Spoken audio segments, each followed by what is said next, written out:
here in a back road of western Montana. The Mission Mountains, Mission Mountain Wilderness, my background here, 10,000-foot peaks. The valley bottom here, prairie potholes. I'm going to meet up here with Denver Holt of the Owl Research Institute shortly. It's late in the evening, 7:30 p.m. He assures me there are short-eared owls doing courtship displays in this area. So Denver, what a beautiful place to establish an Owl Research Institute. Yeah. Tell me something about this place. What strikes you? I mean, the mountains. I mean, just look. Kidding. You can't go wrong. It's a great office. It's massive, yet it's open, and each day it's very, very different, both in the scenery and in the things that you see running around out here, wildlife-wise.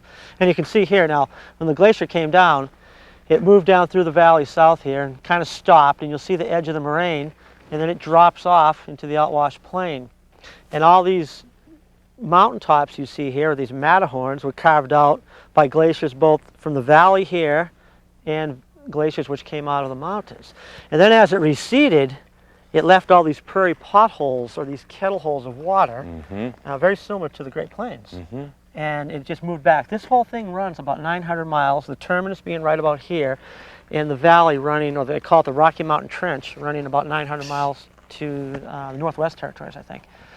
And if you look around with all this grass, if you know anything about small mammals, you know that it provides a lot of food for voles. Voles are what makes this whole system up here for the owls that hopefully we're going to see this evening, and for the hawks that come down and spend the winters here, and the few species that breed here. So what can we expect to see tonight? Short-eared owls, I hope. Short-eared owls. Actually, I hope courtship activity is what we're looking for. And what we'll see, if we pan this way here, for instance, in the next half hour, 45 minutes, I'm hoping we're going to see a short-eared owl come out, take off from the ground, go into its courtship flight, which is called sky dancing, and perform for us both its hoots and its toots. And then it's diving and its wings flaps. Yeah. So a male will go up like this, and he'll go up, up, up, up, up, several hundred feet, and I hope we get to see it. And he'll go. He'll dive. And when he dives, he brings the wings under the trunk of the body, goes, comes back up, comes down, dives, goes back up, and it's some cue, and I don't know what it is. He'll dive, and he'll start rocking back and forth like this, making these twists and turns and coming down. And it's all going on for a female somewhere in the grass or somewhere perched, doing this little call, going. And so when they terminate it, what happens is they get in the grass, and that's where copulation takes place, and the nest is generally in that area. That's what I hope you can see. Well, that's great. I don't even need to see the owls. That was great. Okay, Denver. Right. There's one flying. Got him. Just across the field. Look at his facial disc. See how it's really standing up? He appears to me to be foraging. Let's see what happens. All right, Dick, here we go now. Look at the flight here. It's not a foraging flight. There's something else going on. It's a mixture, I would say, of courtship plus aggression. So how do you know it's not a foraging flight? The wings are being lifted very high? It's very, very exaggerated. And the courtship flight tends to be very, very exaggerated, with the wings raised very high above the horizontal. Did you see? I saw clapping the wings down together. But when they tend to do it this low and more on a horizontal plane like this, my impression of that over the years has been that tends to be more aggression. They come rather than display to a female. Rather than display, because when they're displaying, they get very, very high, several hundred feet off the ground. But when they seem to be aggressive towards another owl or even a human intruder like myself, they come in on the horizontal plane and they wing clap at you. And so that seems to be what's happening there. We did see another owl, which perhaps could indicate that. All right, Dick. Now it looks like this owl is going to go up into, I hope, a sky dancing or courtship flight. And you can see the big, I would call the power flaps, and some people call it a sachet. And it's going up. Now the wing beats are getting quicker. It's going to rise. And what we want to do is, in any time now, we want to start being quiet and listening for its hoot. And it'll give a series of and then it will do a wing clap, hoot, wing clap, hoot, wing clap. But once it gets to its desired height, so we really need to just watch and wait. It's just cruising still. Yeah. Oh, there it is, right there, right. Oh. Okay, now you see that? You see the wings are brought under the trunk of the body, and then they're slapped together. And again, the process at which they're slapped together is really not known yet. There it goes.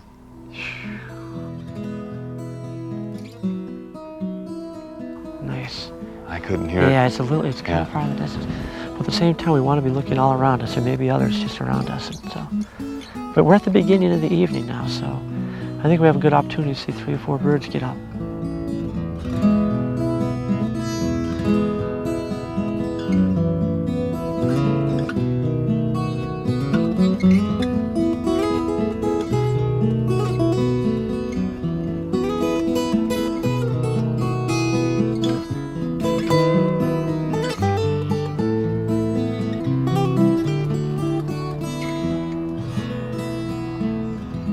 They'll build on them year-round, though.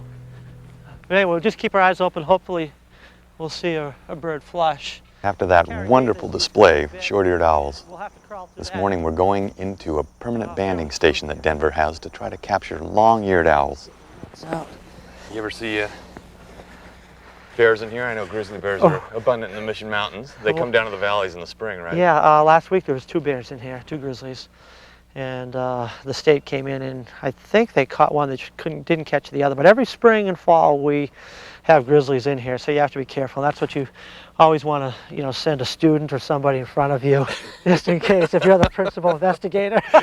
You gotta wear shoes so you can run faster than the next person, right? So the idea then is to get them flying down through the tunnels. They won't detect the nets because we have a background. And then when they hit the net, they'll roll into one of the bags, like the hat here. And then we have to figure out which bag they're in. So there'll be 4 bags here. And that's the important part, is figuring out which bag. It just makes taking them out a little easier. There she goes, there she goes. She's Let it in, work me? she's in. Okay. You got her. Unbelievable. Long-eared owl. That was amazing. That worked out well. You can see it's a male. And what you can see, yeah, and what I want to tell you, okay, see how white it is? Yeah. And there's a real lack of any kind of shaft streaks or blotches on the Modeling. coverts under here. And what we've done is we've taken a Munsell soil color chart and we can match the colors of the males and the females, so known males and known females, and there's highly significant differences in the facial disc, the wing lining, and then the tarsus here. Highly different. The females are very, very rust colored. So this was the male. He came in to defend the nest that you and I just climbed. Males are smaller than females in most all the owls of the world. Ear tufts. Oh, isn't that nice? The tufts have nothing to do with hearing, as you know, and they're to mimic little twigs and branches and even flicks of light. Make them very as you see the different colors. inconspicuous. Along with the concealment posture. They'll take on a posture, and of course their camouflage coloration here. Yeah, that's beautiful. Help to make them inconspicuous. And now you can really see the definition of the facial disc here. Yeah. And when they're hunting, they seem to raise the outline of the facial disc here, and it's almost like on high alert. Right. So it's like a parabolic reflector just taking in sound. And if you can get a better look at the adult ear here.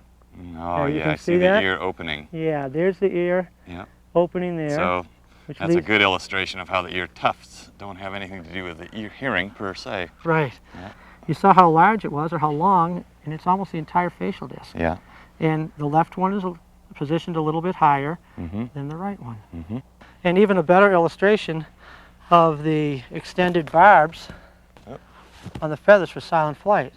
Look at the beautiful owl feather adaptations. This front leading edge here looks like a comb. Look at that. That supposedly helps reduce the blurbing sounds of wind blowing over the front leading edge of the wing. Right. Technically, they're just modified barbs, and they reach out a little further there. And as the boundary layer of air passes over the wing, what it does is it just hits that boundary layer of air and it softens it, and so reducing aerodynamic noise created by flight. Also, owl feathers so distinctive because they're so soft, incredibly soft. They slide noiselessly against one another. Yeah, as individual feathers slide over each other, it further reduces friction noise. So a lot of people think, oh, owls fly silently so that the prey don't hear them coming in. It's reducing the amount of noise they're making so they can hear and use acoustical cues while they're foraging. So tell me something about just general owl features. What strikes you most when you look at a body like that? How small they are. That really body strikes me. Yeah. I mean, you look at this and it appears to be a large, long-winged bird. And it does have relatively long wings. However, its body mass, this is a male, as I told you, and males only weigh About 270, 75 grams when they're breeding. In females, as you know, in owls, or most all owls in the world are larger than males, and females weigh about 340 grams. So they're really tiny. They're just made up of feathers, and in feathers is what it comes down to. And they have this, again, really long wings, relatively broad, and a light weight. So you have that body mass divided by the wing area, and you get this very low wing loading. Floating magic there. And that gives them that floating appearance. Beautiful, long-eared owl. I'm going to let it go now, and I think the thing that's really neat, we've talked about these adaptations, particularly the wing loading, and how buoyant a flight it is, and how that really low wing loading allows these guys to fly very slow, very quietly, and have super agility. So when we let it go, we won't say a word, and we'll just watch it fly. Are you ready? Yeah. Beautiful.